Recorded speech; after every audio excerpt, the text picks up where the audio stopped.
Good morning, good afternoon, good evening, and welcome back to Mission Podcast Off the Cop. Game week 3, Liverpool versus Arsenal match review. And can I just say, you just gotta let it all work out. Let it all work out. Liverpool welcome the terrorists, Netanyahu, to Anfield and dunk on them 1-0. Defended their set pieces like absolute kings. Score from a set piece, and we are sorted, bruv. We are sorted 1-0 against the biggest terrorists in the league. Yeah, them man came like Al Qaeda. We said like John Cena. We have caught and compromised to a permanent end Osama Arteta Laden. We dominated. We dominated in the second half. I am so proud of this football team to pull out a win from their arse against the Arsenal, bruv. And you know what they said on Twitter, that we're going to make a big statement today. The only statement is that we've been making for the past 4 years is that they can't beat a big team away from home, bruv. And I am so glad, so gassed, so unbelievably happy that we stuck it to these dickheads, bruv. Honestly, oh my god, Soboslai, you are my goat, bro. I said it. He's just he's in the same mold as Steven Gerrard. He can play anywhere in the midfield. He can play it right back, and he hits a thunderbolt.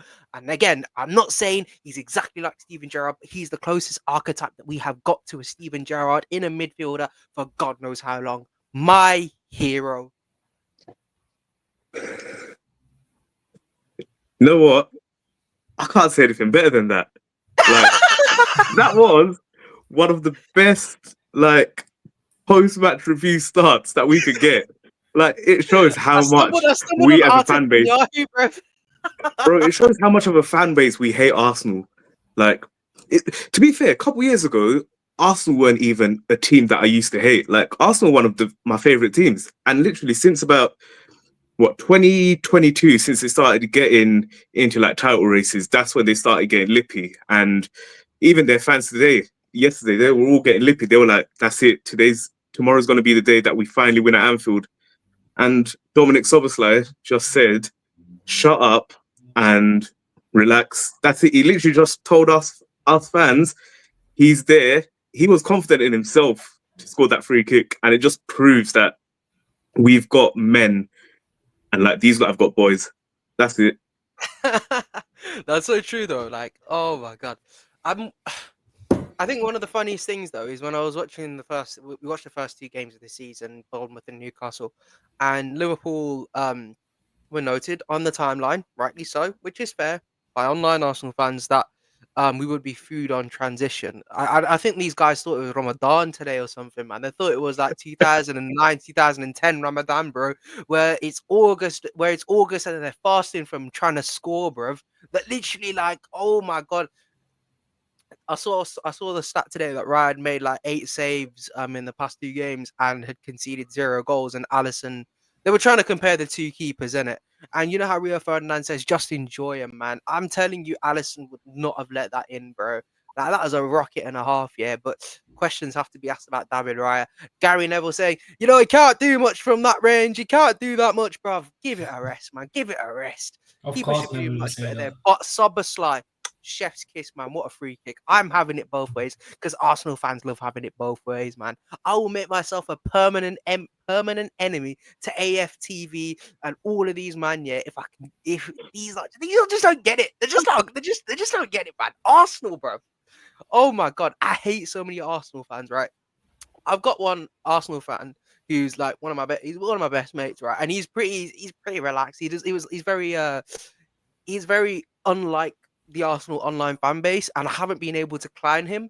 But on this podcast, all of you AFTV fan donnies, get in there, man. Get out of here, boy.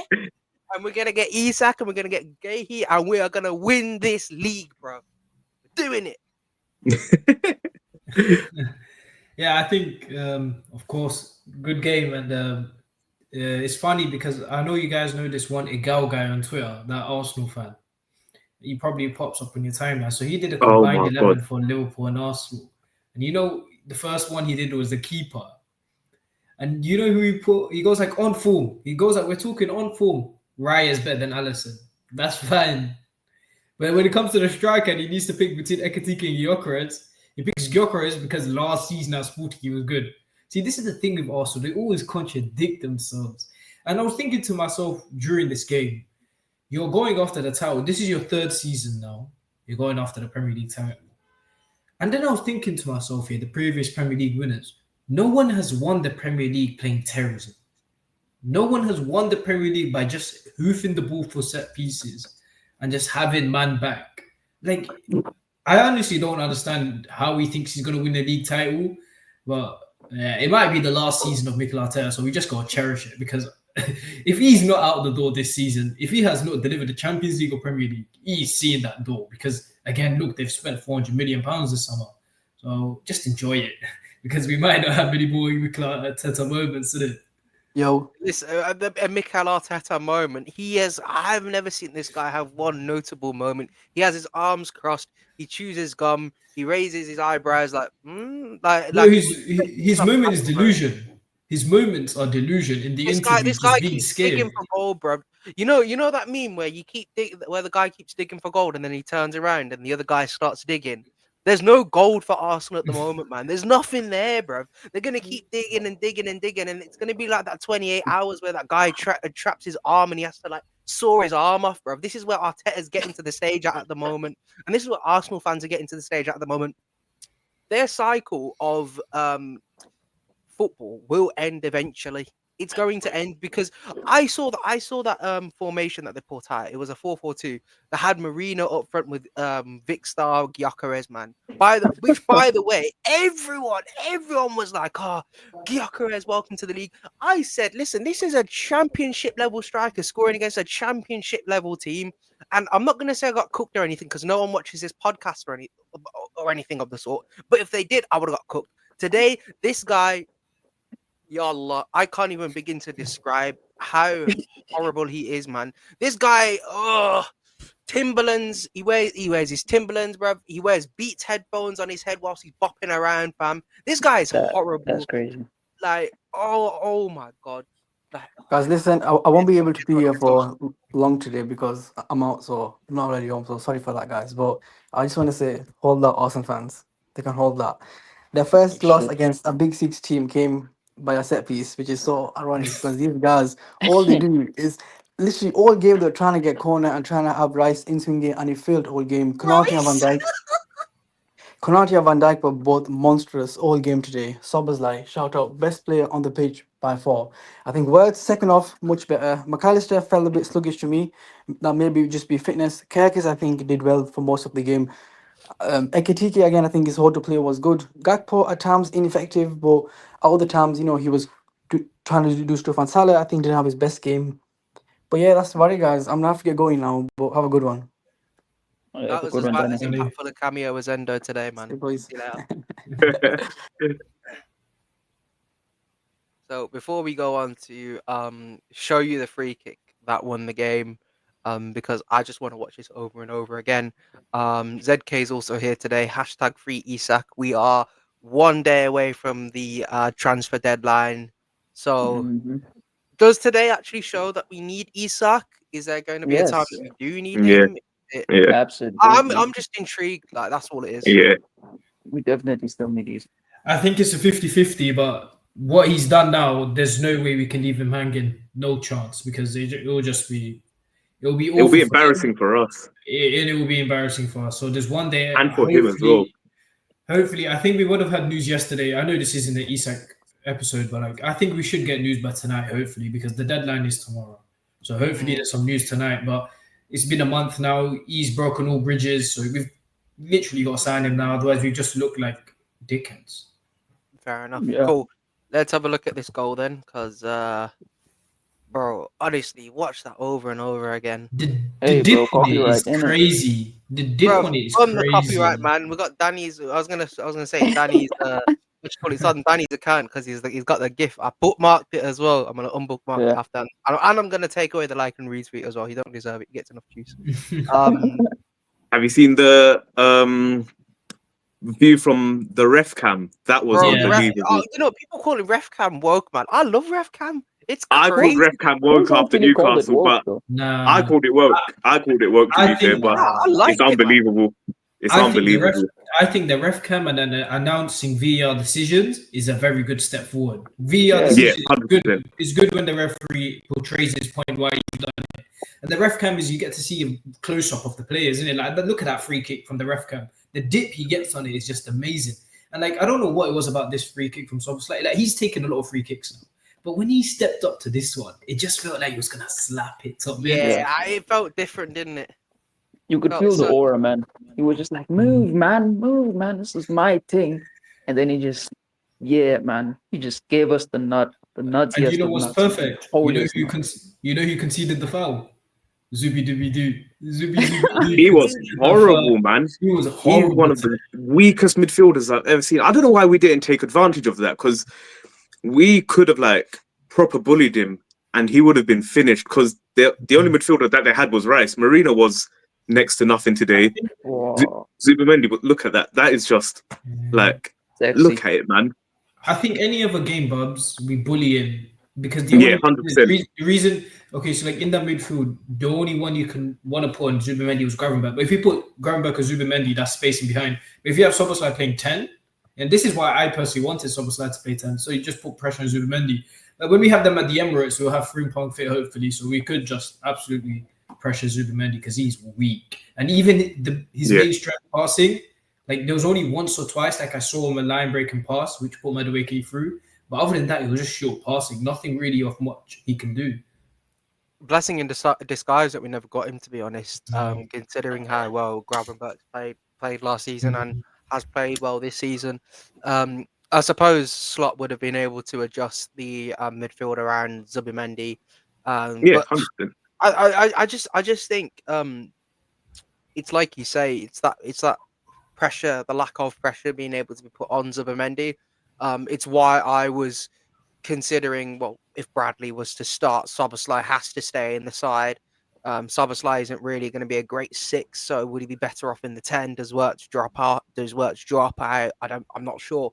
But we'll go into the player ratings now. We can pretty much discuss what we need to discuss about each player. So there's so many adverts here. I think Danny pays for like no adverts. Like I'm obviously hosting. So yeah. University of Portsmouth 3-year calls with a 4-year placement through clearing. Yeah. Man said through clearing, No free sponsors here. Man said through clearing. Yo, I might go. Yo, Now Salah, Portsmouth too have late, to man. pay us to do that, man. We can't just say it off. Salah, might not be too late, man. I'm with you, man. ZK, bet responsibly, man. You get 100 free spins up here, man. 525 euros. I'm not sure how it works over in South Africa, but all right. So we'll start off the player ratings with Allison. Clean sheet. First Commanded clean his sheet of the box quite season. well. Yeah, he didn't have to do much, ironically, to be fair, except for just commanding his box. I think he had one. There was one moment that he had right at the end of the game where he tipped it. I thought he tipped the ball over to Diamond. I was thinking, oh no.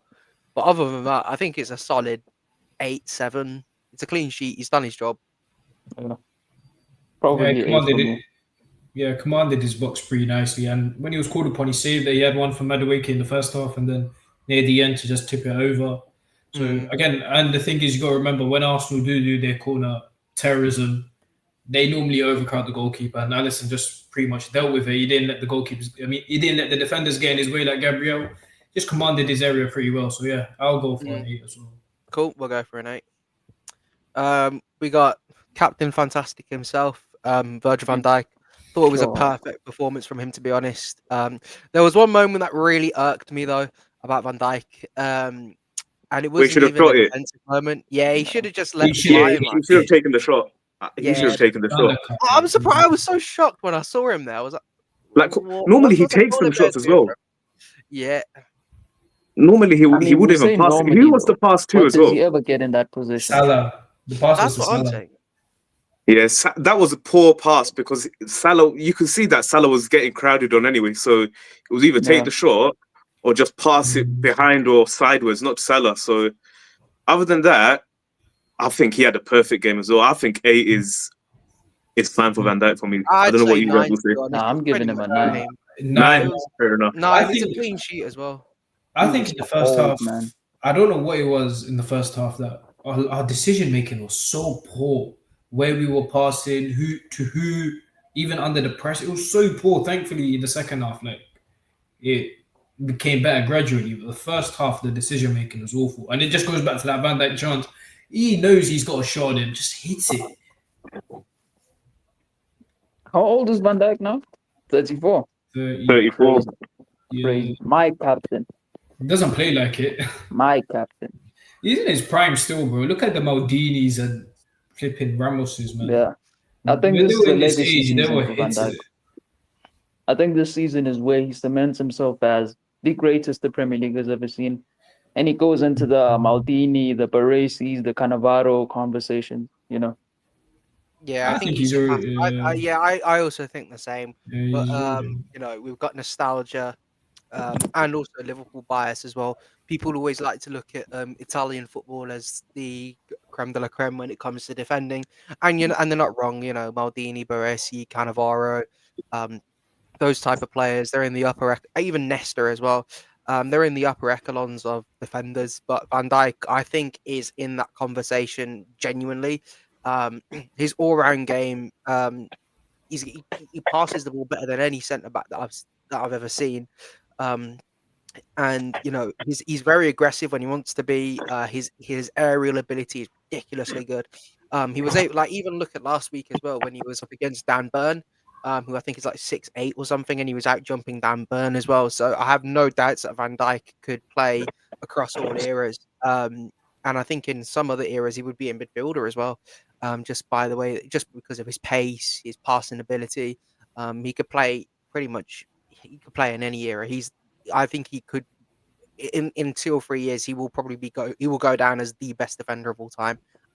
He won't be revered that way, probably just because of the club he plays at, but he should be revered that way. One more Premier in the Champions League and it's wraps. Genuinely wraps. The only person Yeah, who's like objectively better than Van Dijk is probably Maldini or Nesta. The rest of them, dead food, man. I Julio, think the sorry, the man. argument is that the argument is that he's the best defender ever to play in the Prem. But again, you have Liverpool bias, and the only thing stopping him is one more Premier League title, and he's like no one can argue he's absolutely clear of John Terry and Rio Ferdinand. He already I know, is. but the But thing is, just though, to when we show talk, the other, the thing is, before we move on to the other players, though, but when it comes to like, this is what really frustrates me, though. It's like people can't seem to appreciate an individual's ability without having to take into account the trophies that they've won or lack of trophies that they have all won. the club they play for. Yeah, exactly. Like Steve, like for me, Stevie G is he's top 2, top 3 midfielders of all time in the Premier League. But because he hasn't won a Premier League, people won't appreciate him that way. Which People is take trophies into consideration too much, man. yeah, No, I think I don't think Obviously, trophies is the currency that you want to win in football, but the way people don't care, they don't watch with their eyes. If you haven't won a trophy, if he hasn't got the honors, he's not good enough. yeah. And Van Dijk, obviously, we've just come up against the best City team, or the best team in Premier League history. And obviously, if we didn't come up against that City team, Virgil van Dijk would be what, a three-time Premier League winner. And obviously, if we didn't come up four times, yeah. And if we didn't come up against Real Madrid, who are just full of judge, we'd have 3 Champions Leagues as well. I don't know, man. I still think we would have had the 2 Champions League. Karius was horrible on that day. But anyway, Van Dijk, absolute GOAT, my opinion. I think a lot of people. Gee, what a G, man. What Yeah, an Love unbelievable that man. player. We're going to miss him more than Stevie G, I'll be honest. Going to miss him more than the impact that he has. It's unreal. Gravenberch. This guy. do you want to do the defenders? I'm I'm Yeah, doing you it. want to do the fate. Oh, all right, then go on then. We'll go to Kirkez. We'll go to Kirkez. We'll go to Kirkes was Kirkez. brilliant today. He was he came Solid up against performance. Madueke. Obviously, Madueke beat him in a few situations, but I'd say Kirkes got the better of him because he didn't score. He didn't get an assist. So what was Madueke thing?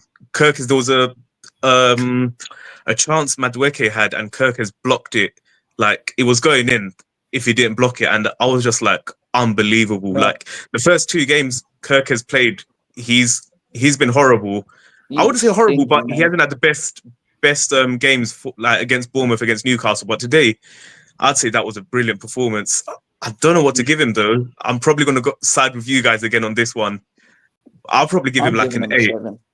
He I was think trash. he does. I think he does deserve an 8 because of of course, you have his previous 2 performances, and for me personally, why I give him an 8 is because before the game, I just had a slight thought that you know what, it's a big game. He hasn't had the best 2 starts. Is there an argument for Robertson to start? But then he's totally proved me wrong, which is why I'll give him an 8 today because there's still fans on social media trying to do slander names on him. But I thought it was excellent today, so I'll give him an 8. Yeah, And I think couldn't you agree can't give anyone lower than an 8 because they kept a clean sheet. So Yep, So- Canate. I think he did keep Gyökeres pretty quiet, and his ball playing was better than the past 2 games. A significant improvement from the past 2 fixtures. Between a 7 and an 8 for me. I don't know where I would land on this. I'll give it to Bubs and ZK. I think he also deserves an 8, to be honest.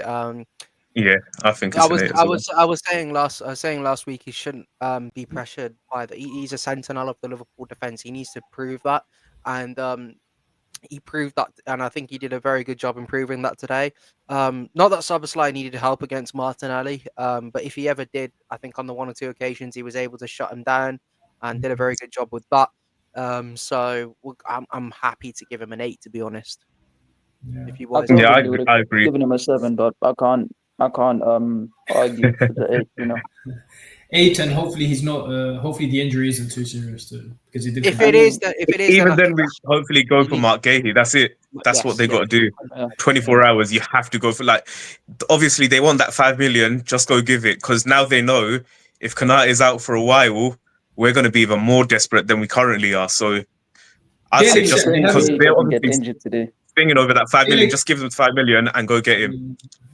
I think what we put 35 on the table. I think they'll accept it because Paris doesn't want to lose him on a free. So I think it's just after, as I said, both the deals is just after all the games are finished today, especially the last one right now, and then maybe we might see an acceleration, maybe a 10-34 Joyce bomber. I don't know. You know what it is. The only thing is for me is that if I'm Palace, I've seen the injuries today. I'd just be trying to be I'll cheeky put and it give up an extra 5 million. I'd be asking for a bit more. Like you need that player 100% more than we because do. they So know I'm we're gonna ask desperate for now. yeah, exactly. Like, are we really going to be starting Joe Gomez and Leone and have 3 centre backs? That's why we Ready. should have got him before, man. That's why we should have just put in what they wanted.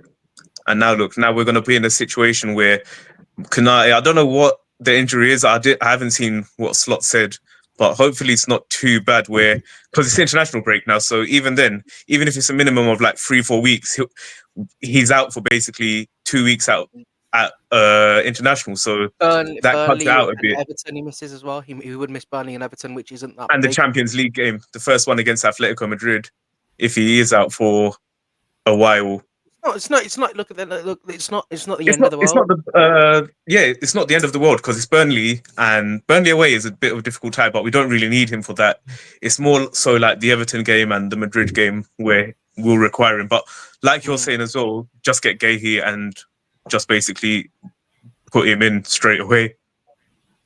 Yeah. Sure. They're saying apparently it's only cramp, but they're gonna have a scan Yeah. for Canate. Yeah, it's Kanata. You got to go through these things.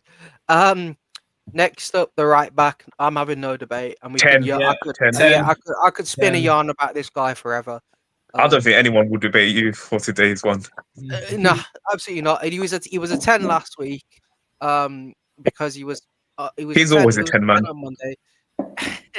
He's a 10. He is a 10. Just look at him. Brav, you are so unbelievably weird. Like, The best it's looking man in the 2025. Liverpool It's squad. 2025. It's It's 2025. 2025, man. I don't judge, but let me send this to your parents one time, and we'll just go on about that, man. They're Honestly. in the next room. Yeah. Watch, man.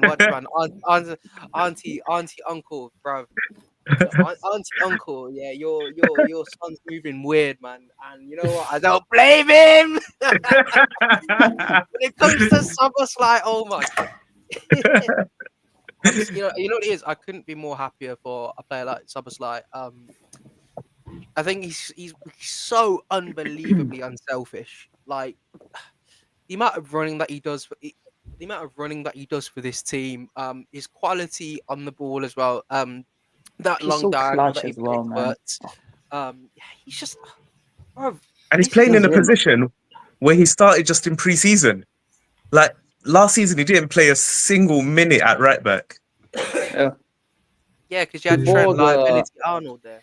before the Newcastle game, I heard that he only played 5 minutes at right back. So, hey, that's And he put crazy, the man. best Look, shift look, in. look at I look at That the look think at the, look at the shift that he look at the shift last week and this week that he put in. It was Mm. unbelievable. Look at how much ground he's covering, going up and down, like a traditional proper right back. I'm not gonna stand. Well, I am gonna stand here and say I thought he could do. He's a lot better than Connor Bradley at right back, just in terms of his Ooh. positional awareness. The way that he's able to go forward, his decision making on the ball as well as off it as well. I don't see him get spun too often at right back. I do personally feel though that his best position is in that engine room in the midfield. I think we lost a lot of like midfield duels purely on the basis that Soboslai wasn't there. I Yeah. think McAllister today was a little bit off the pace. Um, and I say that as one of McAllister's biggest fans. He was a little bit off the pace today, and having someone like Soboslai just to connect everything up would have made life a lot easier in that midfield.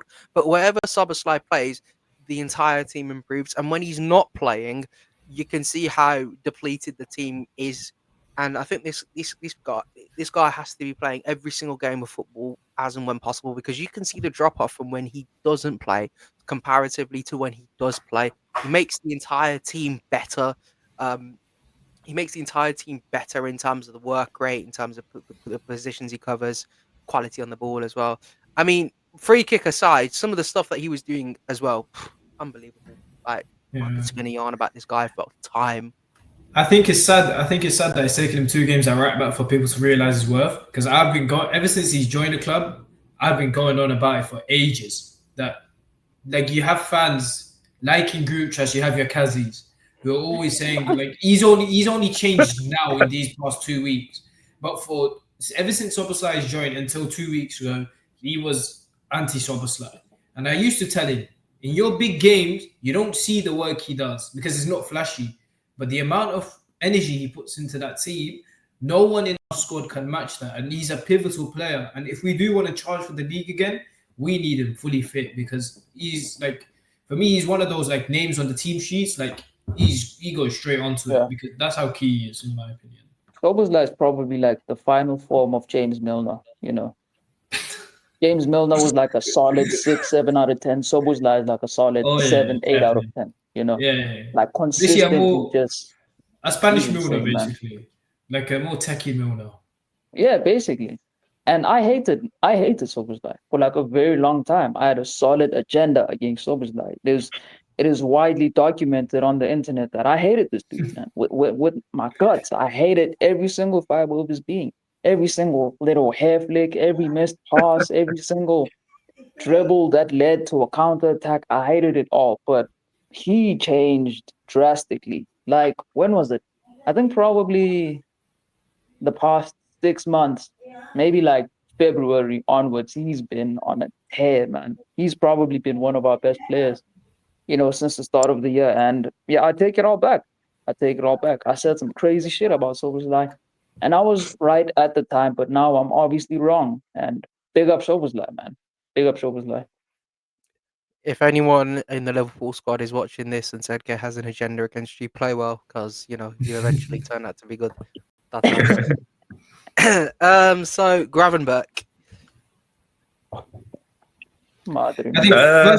first half was slow, but he did become better later on. He's the new Fabinho. Guy gets a yellow card, then decides to play really well. Yeah.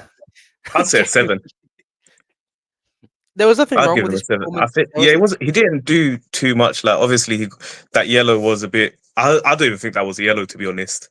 I mean, But it was quite cynical. Calafiori could have played a final pass, and it. but then And again, you could have seen there was another thing where Salah got fouled and there yeah, wasn't he a got yellow on that. Gabriel got him in a sleeper hold, and it. Yeah, it's just Yeah, literally, and he didn't get it's yellow for that. I whatever. feel like Chris Kavanagh was poor anyway today, but Grav, I would say 7. I think is solid for him because he also had that one shot which annoyed me so much, where he took it from outside the box when we should have he could have passed it, and it Nah, just I went wanted, wide. Yeah, I, nah, wa- I'm not having that. I'm I not having wanted that. him to take that because come on, he just scored a nice banger I against was Yeah, I Liverpool. was screaming at gonna him not say, to I I take was it. I gonna was say, like, wanted like, don't he did shoot. score the one at St James's. You're gonna be Nah. saying the exact same thing. So come on, let's have it. McAllister. I'm gonna say a Ah, he Four. had a 6, stinker, Four. man. 5, 6. 3, bro. He Nah, Nah, was three is too. Three is ah, he hard. wasn't that. He wasn't that. But I'd say if you're five. He was basing off, average. nah, he if was you're just bad, basing off the bro. first half, then you could say a 3. But I think gradually, again, it's the rhythm of the whole team. When it came to the second half, a lot of the players did I improve. mean, he McAllister was one barely of them. played the second He half, though. became more, but then he did become more tidy until he got subbed off. He Yeah. did become a bit more tidy. He wasn't that sluggish. But again, you have to remember he didn't play preseason a lot, and this is his first start of the season. Am I sure? Yeah, Or his maybe first he just start. Yeah. Yeah, started. Yeah, yes. first start of the season. So he's a bit sluggish. So you can't be too harsh on him. So I think 5 is fair. 5, Yeah. yeah, 6. five. I'd say. Because obviously, like you said, he hasn't had a preseason. He's just still trying to get into the rhythm of things, so it will take him a bit of time. Literally, Yeah. it's the perfect time for him now. His international break has come. He can get back onto the training field. He can even get some games for Argentina. He'll get some minutes again, so he'll get that match fitness back. But I'd say a five because obviously he was very poor in the first half. But then in the first 15 minutes, he was in the second half. We were quite good as well in that time. So he did do like some parts well, but all in all, a five I think is perfect for McAllister to do. The three-figure I million thought it pound was man, bad, man. Florian Wirtz. I He's think another one. a lot of people are gonna have their judgments on him, and fair play because he has come for big money. But first half he wasn't too good. But again, as I said, second half you can see that Slot told him get Wirtz on the ball more, and I think it's not totally his fault because there's so many scenarios where Salah is obviously playing in the pockets. Because again, he's a new player. They haven't played with a Wirtz type player in a long time, especially Salah since Coutinho. So they've just got to play Wirtz in that pocket and just let him drive with that ball. So second half, he did have more chance of doing that. First half wasn't too great, but I think a fair rating for him would be a 6 Yeah, because I second agree. half he did liven up. But I think it's just going to take time for him to gel. And international break here, so he can work Yeah. on it more. Yeah, I think the whole thing with Florian Wirtz is that you're right. The team hasn't played with a 10 for a while, so when you talk about guys like Ekatike being able to easily adapt, well, the guy is a striker and is basically he is the juiced up version. Oh, he's just an incredible improvement to Darwin Nunes. So anything that Nunes would do, Ekatike does 10 times better. Hence, the adaptation to the league for Ekatike has been better.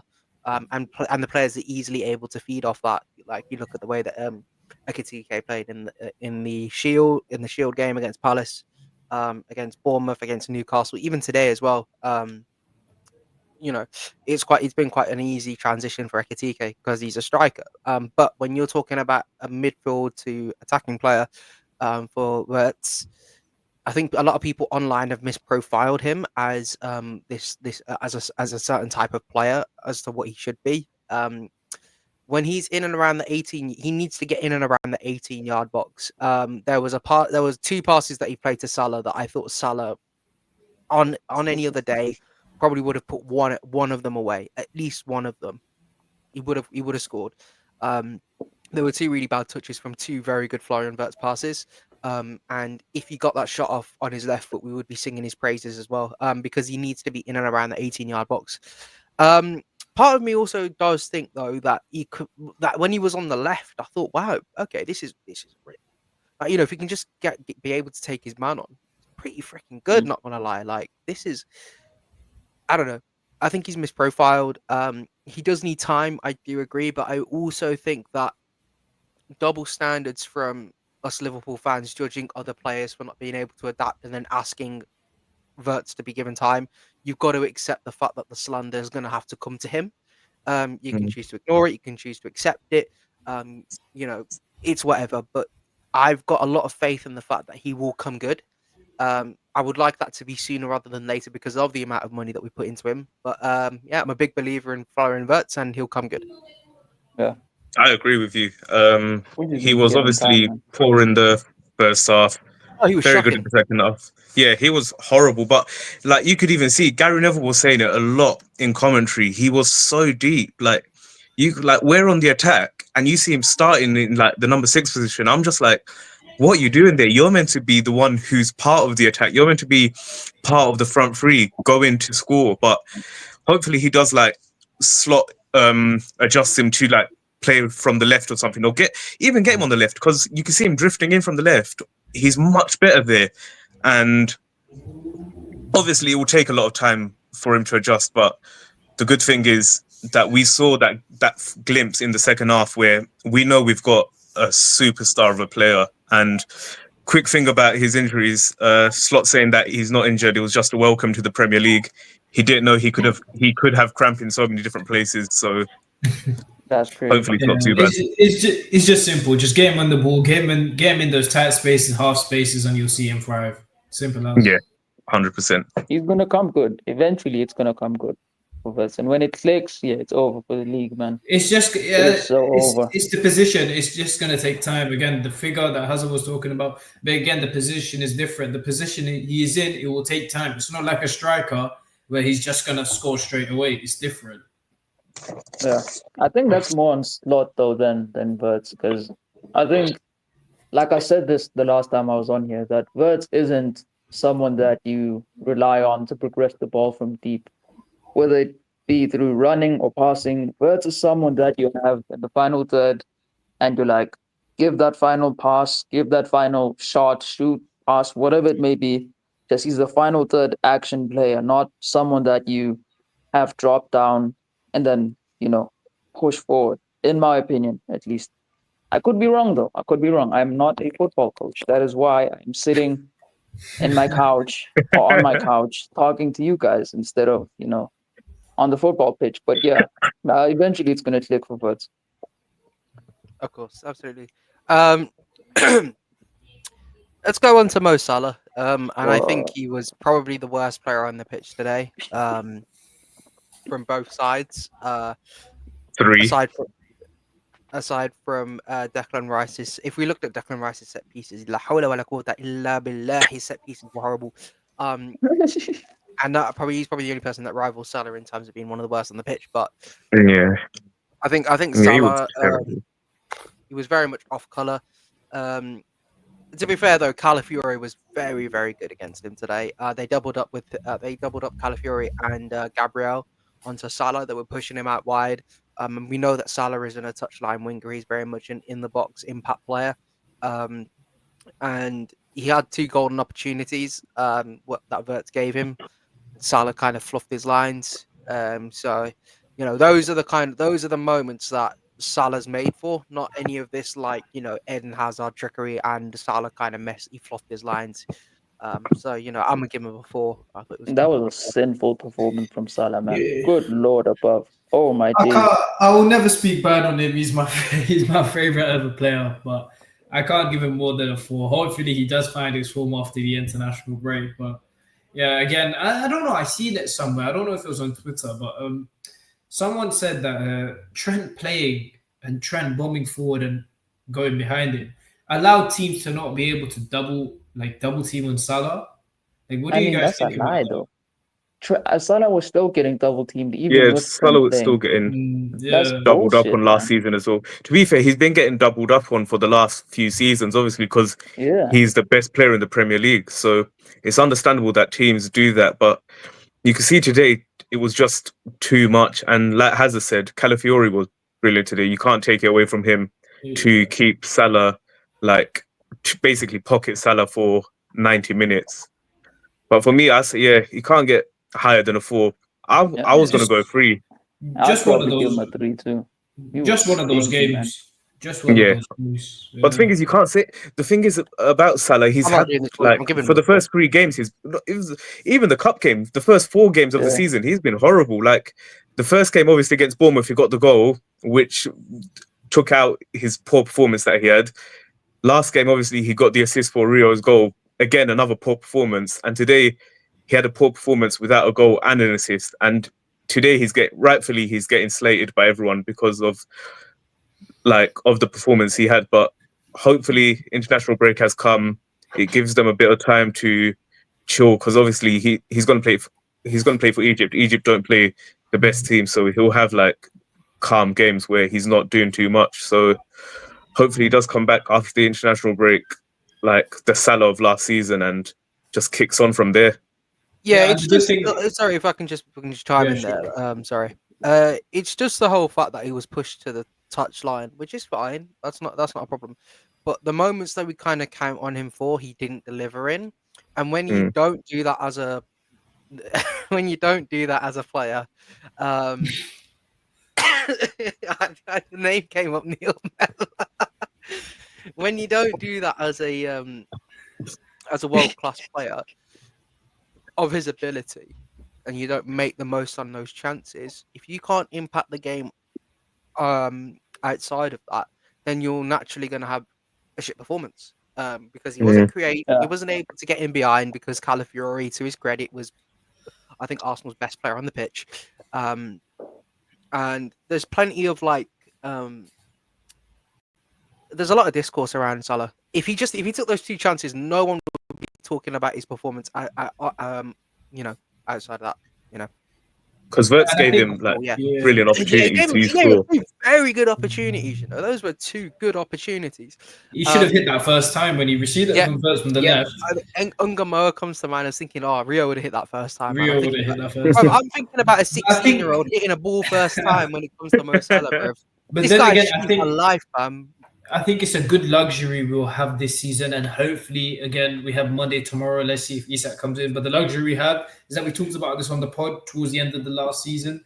Is that when Salah was having a bad game, you didn't have Diaz stepping up, you didn't have Nunez stepping up. Now Salah didn't have the best of games, but Gakpo was still decent. Ekitike wasn't bad. Chiesa wasn't bad when he came on, and then you had Szoboszlai to hit that free kick. So again, like this season, if he does drop off, hopefully we have the others like Ekitike, Gakpo, maybe Ngumoa, hopefully Isak to like help us, because at the end of the day we're a team. We're not Salah FC. Salah can't carry us the whole season like last year. Like the numbers he put up, I think a lot of people are gonna have a reality check. Like I love Salah, but the season he put up last year, like that's freakish. Like he won't put that up again this year. So hopefully he has the attackers to help him out this year. Yeah, for sure. Hopefully. Hugo Ekitike. Quiet all game. Ekitike. Quiet all game. Hugo Ekitike. I think the whole point about him being quiet though was like him being quiet was not his fault entirely. Again, Arsenal screened Rice and Zubimendi and Marino to a certain extent. They screened that defense very well, so Ekitike wasn't able to get on the ball as much. One thing I did like though is he did drop deep when he could. When he could. And I think I remember him getting tackled by Zubimendi and a couple of other players, and he just still held on to the ball somehow. When the ball touches his feet, it's like a magnet. He doesn't seem to give Yeah. it away, and that's very encouraging. That we don't have to rely on a player who is. I'm very glad we signed a player like Ekitike, who isn't like Gyökeres, who requires the ball, up to his chest, up to his He's head not a all the time. bodybuilder. Yeah, exactly. He's someone. He's a 6 foot. He's a 6 foot plus player that is really techy with his feet. So I'm absolutely not worried about Ekitike's lack of contribution today. Even though I Yeah. felt like it was a 5 or a 6. That's not an indictment on him performing bad. I think it's just how the game went, which is a completely different rating that I would give other players. So it's not me saying he's bad. It's me saying that's how the game went. And you can see there was some passes where they tried giving it into Ekitike, but it was either too heavy for him to receive it, or he was just a bit behind from where the ball was. But like we've seen him in the first 3 out of the 4 games, he's been very good. And it's not like he's a Darwin Nunez where in his first 3 games, obviously he scored 2 goals, but then got sent off in his 3rd game, and then that was the end of his career at Liverpool, basically. Whereas Ekitike, you can see that he's much more better than Nunez. He can keep the ball.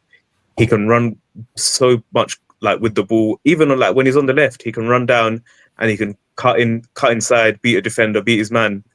Like we know he will come good, and it's just one of those games where he wasn't the best. But I'll probably give him a 5 or a 6 as well, to be honest. Yeah, and then again, you got to remember he's playing against the most terroristic football team in the league. So maybe not even the league, maybe in Europe, maybe. I mean, you do have Getafe, so yeah, but in the Premier League, they are the most terroristic team. I mean, let's also not forget the fact that he did. It was offside, I know, but he was Yeah, he able did. to actually put that chance away as well. He was there. He was in the right place at the right time, and he made a good gamble as a striker. So not worried at all. Yeah. This 6 for Ekitike is a lot different to the 6 for or the 5 or the 4 for Salah. For anyone watching, it's not him being bad. It's just the way that the game panned out, and I think that's about as good as he was going to get. Cody Gakpo, I think he was the best of the 3 forwards though. I'm so glad he signed that long-term deal. that He's Kazi. such a great player. He's an Kazi, amazing come player. outside, man. Kazi, come outside, man. Kazi, bro, where the hell are you, man? You know how many players I've told this? Me and Kazi, it just seems like me and him, we have a lot of back and forth. Like for me and him, we had Diaz, and then Gakpo, and then Soboslai. He's never beat me because it's not about me being. It's not me being about smart. I have football brains. No, it's simple common sense. If you watch with your eyes, you know Gakpo is an influential player. I think the way that Kazi wants his winger to take on a man.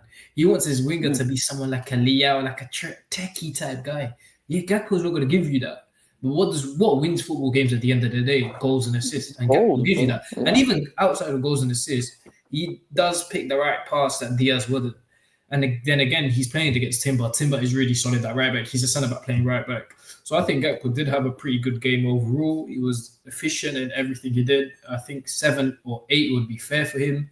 And yeah, I'm happy he signed a new long-term deal because, again, it just saves us the stress of having to look for a new left winger. And he's entering his prime now. So let's hope for many more good years. Yeah. I like Gakpo. I do.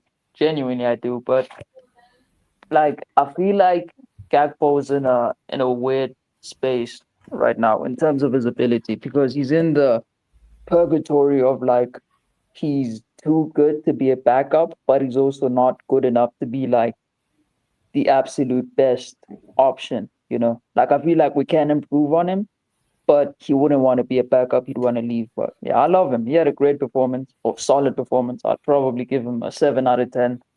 I think Kazi, his ball knowledge, it's kind of cooked, man. It's cooked. It's not kind of cooked. You know. It is cooked. I've not seen him give a good take ever. Man. Bro, Bubs, every take that he has come against anyone on, he has done a 360. Soboslai like 360, Diaz 360, now Gakpo 360. He has never stick true to his take and it has come out right.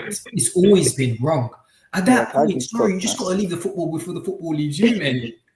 Even yesterday, when Diaz, we sent that clip of Diaz missing the open net for Bayern Munich, he tried backing him. Like, we were like, bro, what do you need to back him? He was awful. I don't know what he needs to go through his head to Remember when Diaz scored against Bayern the week before and he sent the clip in and he goes like, yeah, this is what we're missing out. Gakpo doesn't give us this.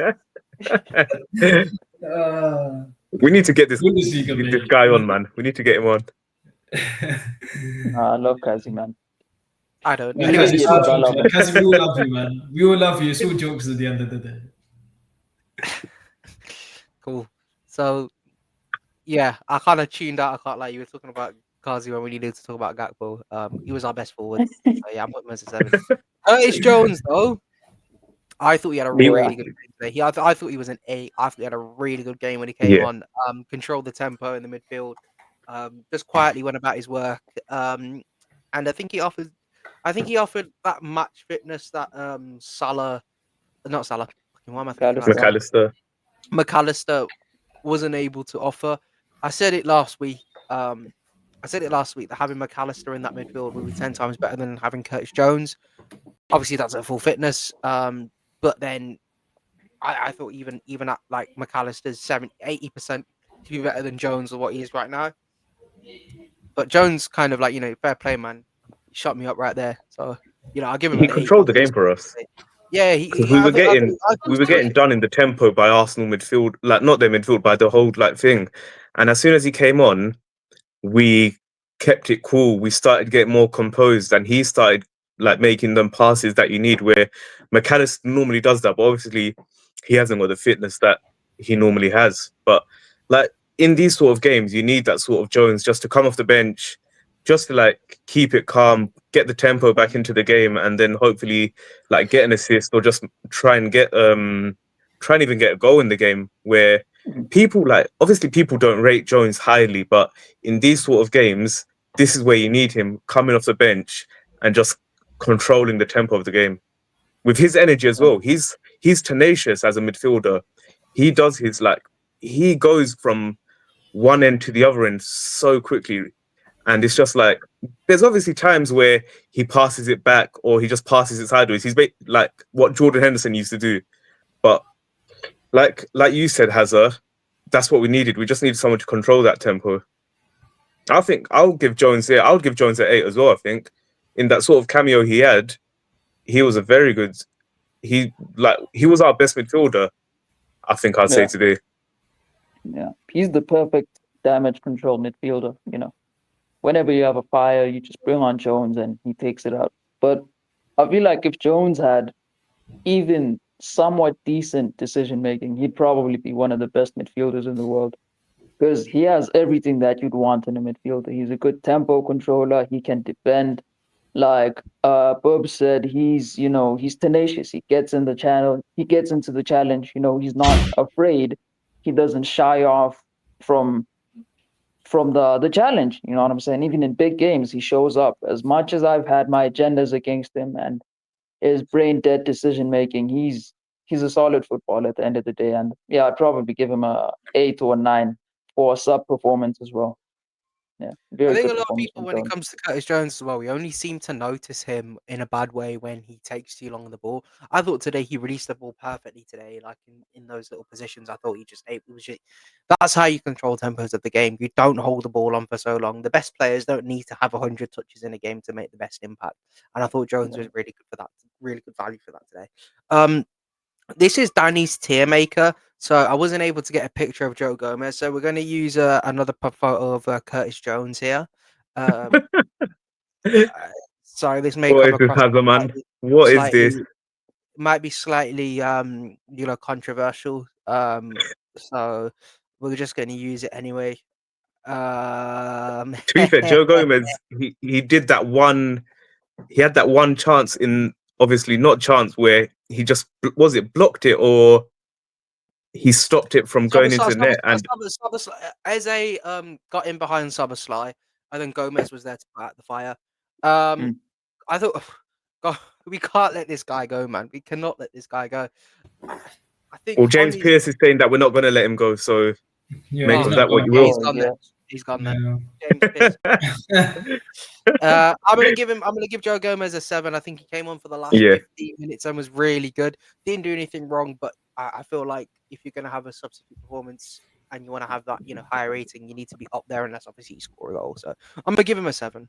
By the way, quickly, just a quick thing, Kostas Tsimikas, he's gone on loan. Yeah, we got the notification at the same time. He went Roma. He's on loan to Roma, so good move for him. I think that's a good move for him as well, to be fair. Italian league hopefully does well where we'll be able to recoup some of that money next summer, because he's obviously going to go next summer. There's no chance he stays. Yeah, it's a straight loan, no obligation. But yeah, if he does good on the loan, maybe they want to keep him after they can negotiate. I don't know, but we'll talk about that after, because I've got an idea that may blow everyone's minds. But anyway, who is this? Is that Endo? It should be Endo. Chiesa, Endo isn't playing. Chiesa. I'm gonna say. I don't know what to say because I didn't really see much. But he didn't really do much. You know what it is? I'm gonna give him a 6. I'm gonna give him a 6 because he didn't pass the ball to Salah that one time. So I'll give him. Yeah, he should have. To be fair, he could have passed to Salah. He just went for. I was screaming at the TV saying, "Why don't you pass?" But he literally went towards the goal and then he passed it back. No, he went for a shot. Salah was just on and off, so I don't think he was certain if Salah was onside. But it's good anyways that he shot. I mean, but then again, Salah would have probably lost the ball with the game that he was having today. But yeah, to be fair, he got the corner for us, which was good. I'm gonna give Chiesa a 5. It's not one of Yeah, them 5 like is like was it's was it was it average. yeah wasn't He didn't do much. He didn't really have time to impact the game anyway. yeah pretty much, and that's again not an indictment on him as a player. Endo, I'm gonna give a 6 actually. I thought when he came on, he screened the defense decently, and also made a really crucial challenge Give him a on 10 just for Gyökeres. that yellow card challenge. Yeah, for that yellow card challenge. That yellow card challenge just shows how much like experience and know-how that he's got in terms of being able to close out a game. So Yeah. Endo gets 6 for me on that front. I thought, just typical Wataru Endo. As soon as he came on, I was in a stressed place. What I did was I got my razai, I got my blanket, come downstairs, put myself to sleep, and I was like, yeah, Endo's here. I'm happy. Mm. So that's all the And do we players make any that more subs? Or rated. that was the That was the only that was subs, the wasn't last it? sub, wasn't it? Yeah, Yeah, the more one more subs. rating. What do we rate the manager today? Ooh. Although there's no Oh, picture, but I'm gonna give it. You know what it is? I'm gonna give him a 9. I thought a lot of the issues that Liverpool had prior to the game Yeah. today was the issues in transition. We were really good in defending in transition whenever we went forward. I know it was a bit rare, but whenever we went forward, we defended on transition very well. Set pieces, I thought we were terrific today. Just in the fact that we were able to make the blocks on Gabriel, Calafiori, Timber. We weren't allowing them to get any sort of dominance in the air. I don't think they won a header or won anything in the air against Van Yeah. Dijk, Kanate, Allison, Gravenberch, who were all in the box. I thought we were terrific in that. And I think Arne Slot being able to identify that and make that a key focal point throughout the entire week, throughout his training sessions, I can imagine that being the case. Him being able to do that and then applying it in such a way that makes it a huge impact on the game gives him a 9 for me. Like genuinely, I thought that was a really good coaching. I thought it was a really good coaching display. and I'd his subs probably were give good him an today as 8. well. Yeah. I feel His like subs some were of good the because obviously. problems. Oh, yeah. No. You go. I'll go after you. Now I was just gonna quickly say because this season his subs haven't been the greatest. Where like Newcastle, it wasn't thing. Like obviously he got Rio on, he got I think Chiesa, but he didn't really do much. But today's subs, getting Jones on, where he could have got Bradley on for McAllister and put Soboslai into midfield and Bradley into right back. That's what I was thinking he was gonna do. But getting Jones on was a very good play for him. yeah, I Yeah. think. Oh, sorry, Yeah. ZK. Shit. You were supposed to go. No, sorry. Basically, what I'm trying to say is, Slot, with majority of the problems that we had in this game, it wasn't really his fault. Like McAllister giving the ball away and not being able to win a duel for his life, that wasn't really his fault. But one thing that I will fault him for is how we played in the first half, kind of, because when we could have like played it short and more intricate, we were trying to force it long, and I feel like that was a order from Slot, and we could have done better with that situation. But yeah, man, I think he managed the game well, bringing on Jones at the time that he did, because McAllister, boy, he was, yeah, man, long day for McAllister, but I'd probably give him an 8. Yeah, same. 8. You pretty much hit all the points I was going to say. ZK. Yeah, first half wasn't too great, and then second half, he's given the talk, and they came out better. The only thing I'll say is that I want him to, because I don't think it's a Verts thing that he's not getting on the ball. I think again it's a tactical approach. So after the international break, I do want to see Slot integrate Verts into more of the forward play, get him on the ball Yeah. more. So if he did get Verts on that ball more today, he would have got a 9 from me, but he'll have a cheeky little 8 from me. At the end of the day, he's got the 3 points. We're 3 from 3, undefeated. We started the defense well, so nothing really to say bad about the gaffer. Yeah, man. Bobs, I don't really have much to say. That's it. What a win. Arsenal home. That's what we needed. First 3 games, we've had like one of the toughest starts. Newcastle away, the team that has finished second for the last 3 seasons, and then Bournemouth. So it's been a brilliant start to the season. We will be back after the international break, hopefully much better than we have been in these first 3 games. But yeah, it's been a good Big up start. Arsenal, I man. can't wait for Big the up whole Arsenal. season. I just want to say this Arteta guy is the biggest terrorist because news has just come out to you know Saliba was injured in the warm up and he still went And he played him, yeah. and he And still he played him, which is this guy. I Arteta's don't know what is. I genuinely think that this man needs to be investigated. Like you know Arteta's a super when he villain, bro. passes That's away, crazy. his brain needs to be like he needs to be researched because this man, bro, he epitomized and it's liked Arsenal, never loved them, I've liked them. But since Arteta, like he's managed to cultivate a team full of dickheads exactly like him, and that's what makes him 10 times more like hateable by every single fan base. We genuinely can't let them get their hands on the Premier League or even the Champions League for that matter.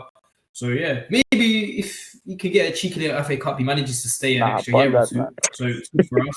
But yeah, he's the biggest terrorist, not man. As I said earlier in the episode, you will not win the league playing terrorism full, and you will not win the league solely depending on set pieces. No team has ever done it in the Premier League, and you won't be the first to go Arteta. We ain't seen terrorism like that since 9/11, bro. Crazy. That man needs to be locked up, bro. He's hooked, man. How you trying to win a Premier League through corners, bro? Is he Tony Pulis, bro? That's crazy. He's a paella Tony Pulis, bro. That is a paella Tony Pulis. That's it. Literally, That's all he you is. see what it is with Arsenal squad. Like just to add, I think Arsenal have a very good squad. I think they have a very good team. I think Arteta, we'll see this season. I think he's taking them as far as he can. I think they need to bring an attacking.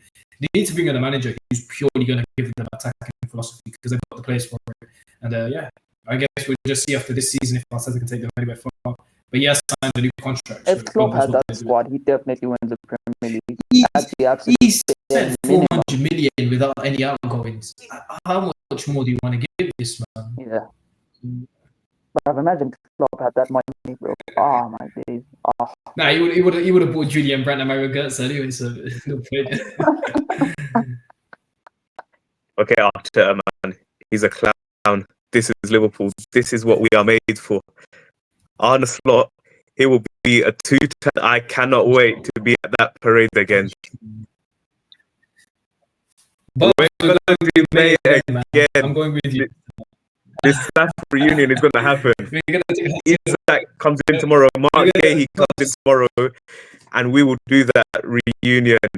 I cannot wait. We're gonna go the A13 this time. This time we're gonna have to go. Yeah, to this time we're going to drive it Hazard, down. because This Hazard time didn't come last time, and then we're gonna make sure we get ZK as well on the ferry from South Africa, so we can take it as well. It's gonna be one expensive theory, man.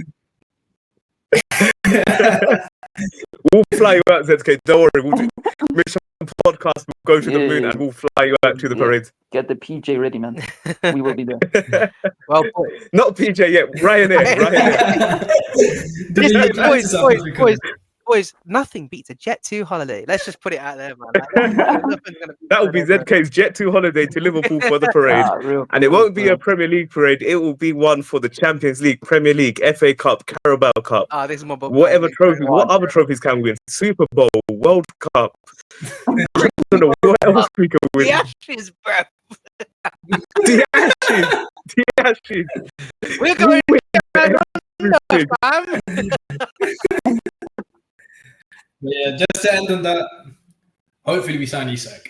Because I don't appear on the podcast regularly, but my latest episode, I was all guns blazing for Isak, Danny and Hazard. Like, what are you saying? We're not going to get Isak. We've got one more day. For We have got 23 hours to get Isaac. Let's hope we get him. No, we'll definitely sign Well, him. boys, that's the Liverpool versus Arsenal match review off the cup mission podcast. Game week 3, all done. It's all worked out. Fuck Arsenal. No. 3 points against the Gunners, the Gooners. We are the real red men in town. the red cartel. Big up Summersly. Oh my god, you're so handsome. It's unbelievable, fam. Oh my god, what Summersly. Bruv.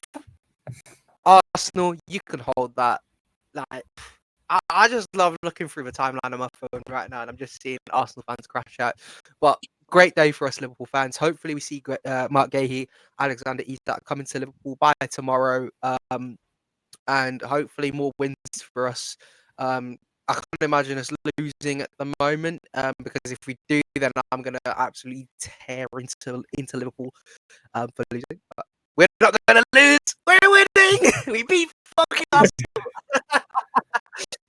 Myself, Hazard, I hosted without Danny's help, so big up me, big up me. What can I say, W man? host. W host. Big up, Hazard. Big up, You did Hazard. well, man. This is it, man. You can be the new host, the new everything. You can take over. Bruh, This is what we need. We need the man we need who has the camera all the time. It could be ChatGPT for all we know. boys. Thank you very much for coming on. This is Mission Podcast. Liverpool versus Arsenal match review. It's all worked out for Liverpool, and we'll see you next time.